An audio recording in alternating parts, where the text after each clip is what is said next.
Turkey's prime minister has warned that the country has the power to allow millions of refugees to resume their journeys to Western Europe if the US and EU-backed Kurdish forces fighting in Syria are given a role in peace talks.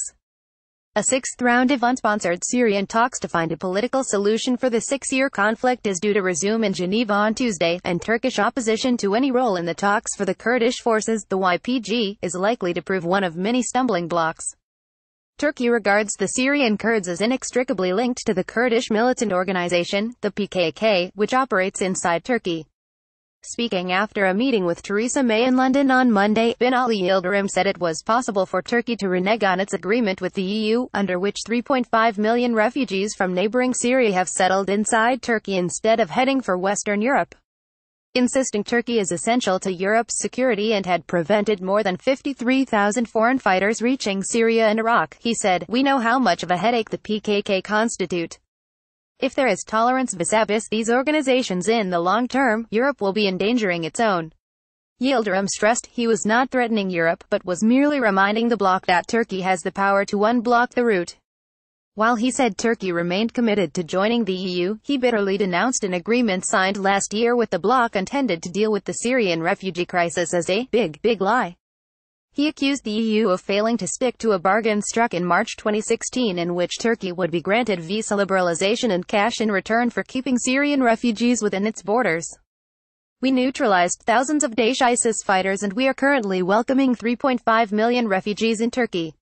What happens if we tell them, here's Europe, off you go? Can you imagine what will happen? Of course. It is not something we will do." Yildirim also said he expected the US to show goodwill towards Turkey by terminating its relationship with the YPG, including the provision of arms.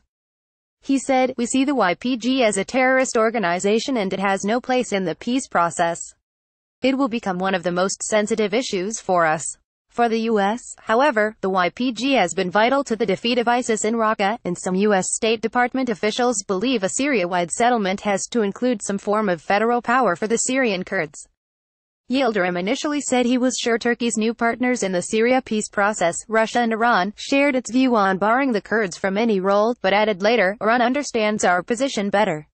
Russia," he said, "merely respected Turkey's position." Yildirim also reaffirmed that Turkey did not believe that the crisis in Syria could be resolved while President Bashar al-Assad remained in power. "The current regime is responsible for the way things have evolved in Syria. I don't think it's a realistic prospect to build lasting peace in Syria with Assad in place," he said. Syria has not yet confirmed that its delegation will attend the Geneva talks. Yildirim was in London in part to discuss the initial progress on a post-Brexit trade deal, as well as cooperation on the development of a Turkish stealth fighter, the TFX project. Following his talks with May in Downing Street, Yildirim said the two countries had begun work on a post-Brexit free trade agreement, and set up a joint working group, which met for the first time earlier this month. He said that while a deal could not be finalized until the UK had actually withdrawn from the EU, the preparations would take place in parallel with the Brexit negotiations.